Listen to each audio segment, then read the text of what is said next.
नमस्कार दोस्तों, स्वागत है आपका आपके पसंदीदा चैनल नॉलेज विशेष पर। गाइस, आज का जो हमारा वीडियो है वो हमारी टेस्ट सीरीज नंबर 14 है। इससे पहले हम 13 टेस्ट सीरीज अपलोड कर चुके हैं। यदि आपने अभी तक उनको नहीं देखा है तो वीडियो के डिस्क्रिप्शन बॉक्स में प्लेलिस्ट का लिंक दिया हुआ है, आप उस पर क्लिक करके सारे के सारे वीडियोज़ जो हैं एक साथ देख सकते हो। गाइस, हम आप लोगों को वीडियो स्टार्ट करने से पहले एक सूचना देना चाहते हैं। हमारे चैनल पर डेली सुबह 9 बजे एक वीडियो आता है, उसमें आपसे एक प्रश्न पूछा जाता है, उसका जवाब देकर आप बहुत सारे इनाम जो है जीत सकते हो। तो गाइज, उस वीडियो को आप ज़रूर देखिए। यदि आपने अभी तक उस वीडियो को नहीं देखा है तो उस वीडियो को जाकर देखिए। उसमें आपसे एक प्रश्न पूछा गया है, आप उसका जवाब दीजिए और अगले दिन आपको इनाम दिया जाएगा। आप उसका जवाब देकर जो है नगद प्राइज़ जीत सकते हो। तो चलिए गाइज, करते हैं आज का वीडियो स्टार्ट। तो वीडियो स्टार्ट करने से पहले गाइस, हम आप लोगों को एक सूचना दे देना चाहते हैं फिर से कि हमारे वीडियो पर डेली, हमारे चैनल पर डेली सुबह 9 बजे जो वीडियो आता है उसमें एक प्रतियोगिता रखी जाती है। उसमें एक प्रश्न पूछा जाता है, उस प्रश्न का जवाब आप कमेंट बॉक्स में देकर बहुत सारे प्राइज़ जो है जीत सकते हो। और गाइस, चलते चलते फिर आप लोगों से एक रिक्वेस्ट करेंगे, यदि आप हमारे चैनल पर नए हो, चैनल को सब्सक्राइब जरूर कर लीजिए ताकि जब भी वीडियो डाली जाए उसकी अपडेट आप तक पहुंच सके। क्योंकि टॉप 25 क्वेश्चंस की जो सीरीज़ है वो वेरी मोस्ट इंपॉर्टेंट सीरीज है गाइस। चलिए देखते हैं हमारा पहला क्वेश्चन। निम्नलिखित में से कौन ठोस अपशिष्ट के निस्तारण की विधियां हैं? तो इनमें से कौन सी विधि है जो ठोस अपशिष्ट के निस्तारण की विधि है? तो लैंडफिल विधि भी ठोस अपशिष्ट के निस्तारण की विधि है। पायरोलिसिस भी ठोस अपशिष्ट के निस्तारण की विधि है और कंपोजिटिंग भी ठोस अपशिष्ट के निस्तारण की विधि है। तो इस प्रकार गाइस, ये तीनों ही विधियां जो हैं ठोस अपशिष्ट के निस्तारण की विधियां हैं। तो इस प्रकार इसका विकल्प हमारा डी सही हो जाएगा कि ये तीनों ही विधियां जो हैं ठोस अपशिष्ट के निस्तारण की विधियां हैं। तो इस प्रकार इसका विकल्प हमारा डी सही हो जाएगा। चलिए गाइस, देखते हैं अगला क्वेश्चन। अगला क्वेश्चन है हमारा, भारत के किस राज्य में साक्षरता प्रतिशत सर्वाधिक है? ये जो राज्य दिए हुए हैं गाइस, इनमें से सबसे अधिक साक्षरता किस राज्य में है? तो सबसे अधिक साक्षरता की यदि हम बात करें गाइस, तो केरल के अंदर सबसे अधिक साक्षरता है। तो इस प्रकार इसका विकल्प हमारा सी सही हो जाएगा कि भारत के अंदर सबसे अधिक साक्षरता केरल राज्य में है। तो इस प्रकार इसका विकल्प हमारा सी सही हो जाएगा। देखते हैं अगला क्वेश्चन। कौन सा रंग मूल रंग के अंतर्गत नहीं आता है? तो मूल रंग के अंतर्गत इनमें से बात करें गाइस, तो काला रंग जो है नहीं आता है। बाद बाकी बैंगनी, नीला, जामुनी, हरा, पीला और ये कुछ 7 रंग हैं जो मेन रंगों के अंतर्गत आते हैं, मूल रंगों के अंतर्गत आते हैं। लेकिन इनमें काला जो है वो मूल रंग के अंतर्गत नहीं आता है। तो इस प्रकार इसका विकल्प हमारा सी सही हो जाएगा। चलिए देखते हैं अगला क्वेश्चन। अगला क्वेश्चन है हमारा, लागू निर्धारण की बटाई प्रणाली के अंतर्गत बटाई का कौन सा तरीका सल्तनत काल में प्रचलित नहीं था? ऐसा पूछा गया है। तो देखते हैं गाइस, बटाई गल्ला, कटाई की गई फसल के राज्य के हिस्से का निर्धारण, ये बात तो बिल्कुल सत्य है गाइस। मुक्ताई, इसमें किसान फसल की अनुमति उपज को स्वीकार कर लेता था और इस अनुमानित उपज के आधार पर भू राजस्व अदा करने के लिए सहमत हो जाता था। यानी मुक्ताई किसे कहा जाता था? इसमें किसान फसल की अनुमानित उपज को स्वीकार करके और उस अनुमानित उपज के आधार पर भू राजस्व अदा करने के लिए सहमत हो जाता था। ये बात बिल्कुल सही है, मुक्ताई उसी को कहा जाता था। तीसरे नंबर पर आता है, कानून या पारस्परिक सहमति के आधार पर उपज का सामान्य मूल्यांकन। ये गाइस जो बात गलत है। पिछली उपज के आधार पर भू राजस्व का निर्धारण भी जो है कर लिया जाता था। तो इस प्रकार गाइस, इसमें 3 विकल्प तो सही है हमारे और चौथा विकल्प प्रचलित नहीं है कि कानून या पारस्परिक सहमति के आधार पर उपज का समान मूल्यांकन ऐसा नहीं होता था। क्योंकि गाइस, हो सकता था कि किसी वर्ष बारिश ना पड़े तो फसल कम हो और किसी वर्ष बारिश पड़ जाए तो फसल ज़्यादा भी होती थी। तो इस प्रकार गाइस, कानून ये के आधार पर पारस्परिक सहमति के आधार पर समान मूल्यांकन जो वो नहीं होता था। तो इस प्रकार इसका विकल्प हमारा सी सही हो जाएगा। चलिए देखते हैं अगला क्वेश्चन। अगला क्वेश्चन है गाइस हमारा, द्वितीय पंचवर्षीय योजना का मुख्य उद्देश्य क्या था? तो द्वितीय पंचवर्षीय जो योजना चलाई गई थी उसका मुख्य उद्देश्य था गाइस औद्योगिक विकास का निर्माण। क्या? औद्योगिक विकास का निर्माण ही द्वितीय पंचवर्षीय योजना का मुख्य उद्देश्य था। तो इस प्रकार इसका विकल्प हमारा कौन सा सही हो जाएगा? बी सही हो जाएगा। चलिए देखते हैं अगला क्वेश्चन। अगला क्वेश्चन है हमारा, फिरोज शाह तुगलक की भू राजस्व नीति में निम्नलिखित में से कौन सा दोष विद्यमान नहीं था? कौन सा दोष पूछा है गाइस इसमें, कौन सा दोष जो है वो विद्यमान नहीं था? तो देखते हैं, उसने प्रशासकीय अधिकारियों को संपूर्ण प्रांत तक भू राजस्व वसूल करने का आधिकारिक ठेके पर दे दिया। ये बात तो उसके में शामिल थी। वह अपने अधिकारियों को जागीरों के माध्यम से वेतन का भुगतान करने के मामले में बहुत उदार था। ये बात भी बिल्कुल सत्य है, वो जागीर भी दे दिया करता था फिरोज शाह तुगलक।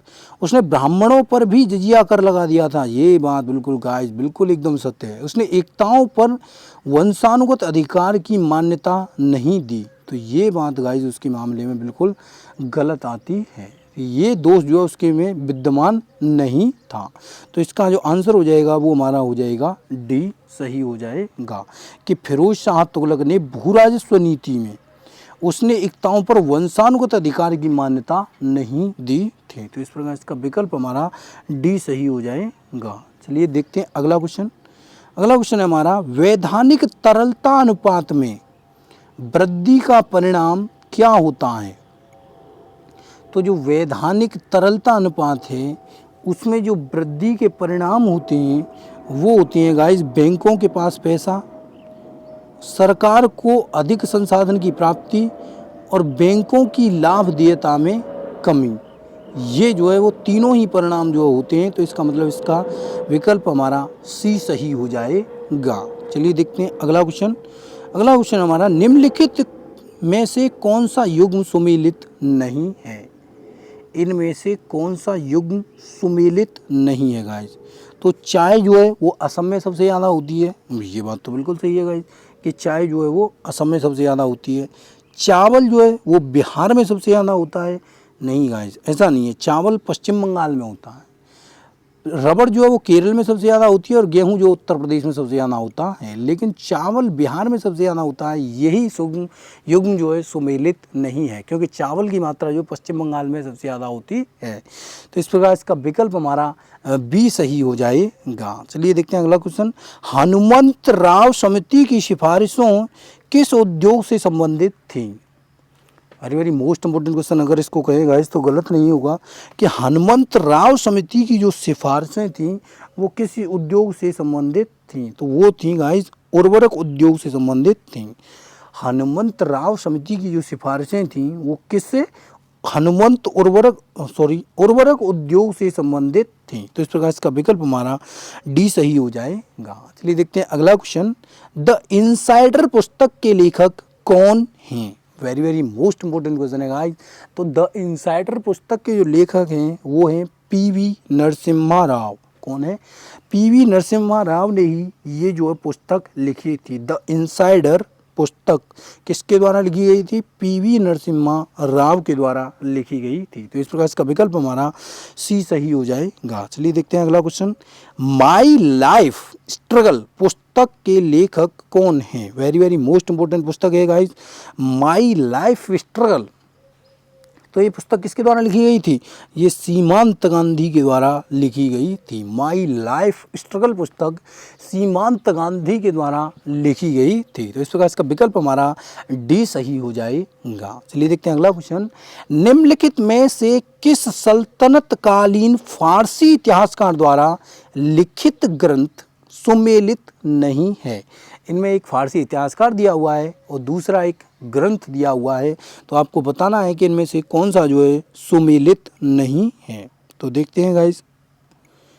मिनहाज उस सिराज तारीख ए मुबारक शाही इसने लिखी थी? नहीं गाइस, ये सुमेलित नहीं है। जियाउद्दीन बर्नी ने फतवा ए जहांदरी लिखा था? बिल्कुल ये तो सत्य है। इसामी ने फुतूह उस सल्तानी लिखा था? बिल्कुल ये बात भी बिल्कुल सही है। अफीफ ने तारीख ए फिरोजशाही लिखा था, ये बात भी बिल्कुल सही है। तो गाइज इसमें सही कौन सा नहीं है, मिनहाज उस सिराज के द्वारा तारीख ए मुबारक शाही लिखा गया था, ये बात जो है सही नहीं है। तो इस प्रकार इसका विकल्प हमारा ए सही हो जाएगा कि मिनहाज उस सिराज के द्वारा तारीख मुबारक शाही जो है नहीं लिखा गया था। और इसमें यही पूछा गया है कि इनमें से कौन सा युग्म जो है सुमेलित नहीं है। तो इस प्रकार इसका विकल्प हमारा ए सही हो जाएगा। चलिए देखते हैं अगला क्वेश्चन, बिहार स्थापना दिवस कब मनाया जाता है। Very very most important question है गाइस। बिहार स्थापना दिवस की यदि हम बात करें तो ये 1 अप्रैल को मनाया जाता है। बिहार स्थापना दिवस 1 अप्रैल को मनाया जाता है। तो इस प्रकार इसका विकल्प हमारा डी सही हो जाएगा। चलिए देखते हैं अगला क्वेश्चन। अगला क्वेश्चन हमारा और very very most important question है गाइस, ये भारत रत्न से सम्मानित प्रथम व्यक्ति कौन थे। ये गाइस कई एग्जाम में और कई बार रिपीट हुआ है गाइस, तो आप ये क्वेश्चन जरूर नोट करके रखिएगा कि भारत रत्न से सम्मानित जो पहले व्यक्ति थे वो कौन थे गाइस, सी राजगोपालाचारी थे। सी राजगोपालाचारी भारत रत्न से सम्मानित पहले व्यक्ति थे। भारत रत्न हमारे देश का सबसे बड़ा सम्मान है गाइस। भारत रत्न ये विशेष लोगों को दिया जाता है जो किसी क्षेत्र में विशेष योग्यता रखते हैं, उन लोगों को ये जो है सम्मान दिया जाता है। तो भारत रत्न से सम्मानित प्रथम व्यक्ति से सी राजगोपालाचारी। तो इस प्रकार इसका विकल्प हमारा सी सही हो जाएगा। गाइस वीडियो में आगे बढ़ने से पहले आप लोगों को एक सूचना दे देना चाहते हैं, हम डेली सुबह 9 बजे एक वीडियो डालते हैं, उसमें आप लोगों से एक प्रश्न पूछा जाता है, डेली उसका आपको उत्तर देना है और आप जो है प्राइज जीत सकते हो। आपसे एक प्रश्न पूछा जाएगा और उसका जवाब आपको कमेंट बॉक्स में कमेंट करके हमें बताना है, तो उससे आप बहुत सारे इनाम जो है जीत सकते हो। तो चलिए गाइस बढ़ते हैं अपनी प्रतियोगिता में आगे। सुल्तान का विचार था कि शक्तिशाली व्यक्तियों का बोझ कमज़ोर लोगों के कंधों पर नहीं डालना चाहिए। यह कथन किसका था तथा किसके संबंध में था। तो गाइज ऐसा किस सुल्तान ने कहा था, ऐसा पूछा गया है। तो गाइज ये कहा था कि सुल्तान, ये किसका विचार था, ये अलबरूनी का विचार था। जो सुल्तान थे हमारे अलबरूनी, उनका ये विचार था कि शक्तिशाली व्यक्तियों का बोझ कमज़ोर लोगों के कंधों पर नहीं डालना चाहिए। अलबरूनी का अलाउद्दीन के संबंध में ये जो है विचार था। तो इस प्रकार इसका विकल्प हमारा सी सही हो जाएगा। चलिए देखते हैं अगला क्वेश्चन। अगला क्वेश्चन हो जाता है हमारा गाइस, निम्नलिखित युग्मों में से कौन सा युग्म सुमेलित नहीं है। कौन सा युग्म गाइस इनमें से सुमेलित नहीं है। तो देखते हैं, थल सेना दिवस 15 जनवरी को मनाया जाता है, ये बात तो बिल्कुल सत्य है। वायुसेना दिवस 8 अक्टूबर को मनाया जाता है, ये बात बिल्कुल सत्य है। नौसेना दिवस 4 अक्टूबर को मनाया जाता है, ये बात बिल्कुल दिवस है। लेकिन शिक्षक दिवस 5 नवंबर को नहीं मनाया जाता है। यहाँ ये बात क्वेश्चन में गलत दी हुई है। तो इस प्रकार गाइस इसमें पूछा है कि कौन सा युग्म सुमेलित नहीं है, तो इसका आंसर हो जाएगा हमारा डी, कि शिक्षक दिवस जो है वो 5 नवंबर को नहीं बनाया जाता है। अगला क्वेश्चन देखते हैं गाइस, अंडे में कौन सा विटामिन नहीं होता है। तो अंडे में इनमें से पूछा गया है गाइस कौन सा विटामिन नहीं होता है। तो विटामिन सी जो है वो अंडे में नहीं पाया जाता है। कौन सा, विटामिन सी अंडे के अंदर नहीं पाया जाता है। बाद बाकी ए, बी और डी तो पाए जाते हैं, लेकिन विटामिन सी अंडे के अंदर नहीं पाया जाता है। तो इस प्रकार गाइस इसका विकल्प जो है हमारा सी सही हो जाएगा। चलिए देखते हैं अगला क्वेश्चन। अगला क्वेश्चन है हमारा पदार्थ का सबसे छोटा कण जो स्वतंत्र रूप से अस्तित्व में रह सकता है और जिसमें मूल पदार्थ के सभी गुण मौजूद रहते हैं, उसे क्या कहा जाता है। तो पदार्थ का सबसे छोटा कण जो स्वतंत्र रूप में से अस्तित्व में रह सकता है और जिसमें मूल पदार्थ के सभी गुण भी मौजूद होते हैं, उसको गाइस अणु कहा जाता है। क्या कहा जाता है, उसको अणु कहा जाता है। तो इस प्रकार गाइस इसका विकल्प हमारा सी सही हो जाएगा। चलिए देखते हैं अगला क्वेश्चन। अगला क्वेश्चन हमारा, विश्व में कार्बन डाइऑक्साइड का सबसे बड़ा उत्सर्जक देश कौन सा है। गाइस इसमें पूछा गया उत्सर्जक देश। तो विश्व में कार्बन डाइऑक्साइड का सबसे बड़ा उत्सर्जक देश है संयुक्त राज्य अमेरिका। कौन सा है? संयुक्त राज्य अमेरिका। देखते हैं अगला क्वेश्चन, निम्न में से कौन सा मानव के लिए उपयोगी है? तो इनमें से बात करें कि कौन सा है जो मानव के लिए उपयोगी है, तो केंचुआ जो होता है वो मानव के लिए उपयोगी जीव है।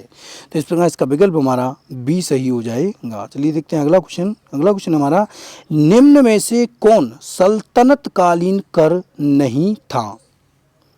तो इनमें से बात करें कौन सा गाइस जो सल्तनत कालीन कर नहीं था, तो खराज या उपज के 1/10 से लेकर 1/2 भाग तक परिवर्तनशील भूमि कर, जिसे गैर मुसलमानों से वसूल किया जाता था, ऐसा तो सल्तनत कालीन कर था।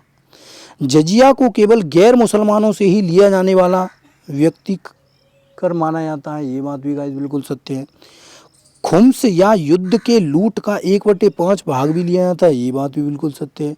वस्तुओं की खरीद बिक्री पर कर, ये कर जो था वो बिल्कुल नहीं था। मार्केट से आप वस्तुएं खरीद भी सकते थे और बेच भी सकते थे, खरीद या बिक्री पर जो है वो कोई भी कर नहीं था। तो इस प्रकार इसका विकल्प हमारा डी सही हो जाएगा कि सल्तनत काल में कौन सा कर नहीं था? वस्तुओं की खरीद या बिक्री पर कोई भी कर नहीं था। देखते हैं अगला क्वेश्चन। क्वेश्चन में आगे बढ़े उससे पहले गाइस हम आप लोगों को एक सूचना दे देना चाहते हैं कि हमारे चैनल पर डेली सुबह 9 बजे एक वीडियो आता है, उसमें आपसे एक क्वेश्चन पूछा जाता है। उस क्वेश्चन का जवाब आप कमेंट बॉक्स में हमें देकर बहुत सारे इनाम जो है जीत सकते हो। तो डेली सुबह 9 बजे जो वीडियो अपलोड होता है उसको आप ज़रूर देखिए। यदि आपके पास नोटिफिकेशन नहीं पहुंच पा रहा है तो आप वीडियो के नीचे जो सब्सक्राइब का बटन दिया हुआ आप उस पर क्लिक करके ऑल का नोटिफिकेशन का जो है बटन जरूर दबा दीजिएगा, जिससे आपके पास सारी वीडियोज़ की नोटिफिकेशन पहुँचेंगे। चलिए देखते हैं अगला क्वेश्चन, अदरक का कौन सा हिस्सा खाया जाता है? तो बात करेंगे अदरक का कौन सा हिस्सा है, तो अदरक का हिस्सा तना जो है वो खाया जाता है। तो इस प्रकार इसका विकल्प हमारा ए सही हो जाएगा। चलिए देखते हैं अगला क्वेश्चन, पश्चिमी एशिया में खनिज तेलों का सबसे बड़ा उत्पादक देश कौन सा है? तो एशिया महाद्वीप के अंदर पश्चिमी भाग में तेलों का सबसे बड़ा जो उत्पादक देश है गाइस वो है सऊदी अरब। पश्चिमी एशिया में खनिज तेलों का जो सबसे बड़ा उत्पादक देश है वो कौन सा है? वो है सऊदी अरब। चलिए देखते हैं अगला क्वेश्चन। अगला क्वेश्चन हमारा, स्टेनलेस स्टील बनाने में लोहे के साथ कौन सी धातु मिलाई जाती है? तो स्टेनलेस स्टील बनाने के लिए लोहे के साथ कौन सी धातु मिलाई जाती है गाइस? मैग्नीज को मिलाया जाता है। लोहे के साथ मैग्नीज धातु जो है वो मिलाई जाती है। तो इस प्रकार इसका विकल्प हमारा सी सही हो जाएगा। चलिए देखते हैं अगला क्वेश्चन, एलपीजी में कौन सा गंधीय पदार्थ प्रयोग होता है? एलपीजी में से जो आपको गंध आती है उसके लिए गाइस कौन सा पदार्थ जो है प्रयोग किया जाता है? तो उसके लिए प्रयोग किया जाता है एथिल मार्केप्टन। एथिल मार्केप्टन का प्रयोग एलपीजी में गंधीय पदार्थ के लिए प्रयुक्त होता है। तो इस प्रकार इसका विकल्प हमारा ए सही है। चलते चलते गाइस हम आप लोगों को एक सूचना फिर से दे देना चाहते हैं कि हमारे वीडियो पर डेली सुबह 9 बजे जो वीडियो अपलोड होती है उसमें एक क्वेश्चन आपसे पूछा जाता है, उसका जवाब देकर आप बहुत सारे जो है इनाम जीत सकते हो। और गाइस आप लोगों से चलते चलते एक बार रिक्वेस्ट करेंगे, वीडियो आपको पसंद आया हो तो वीडियो को जितना ज़्यादा से ज़्यादा हो सके शेयर कीजिए। चैनल पर नए हो चैनल को सब्सक्राइब कर लीजिए, बेल आइकन को प्रेस कर लीजिए ताकि जब भी वीडियो डालिए उसकी अपडेट आप तक पहुंचती रहे। धन्यवाद गाइस।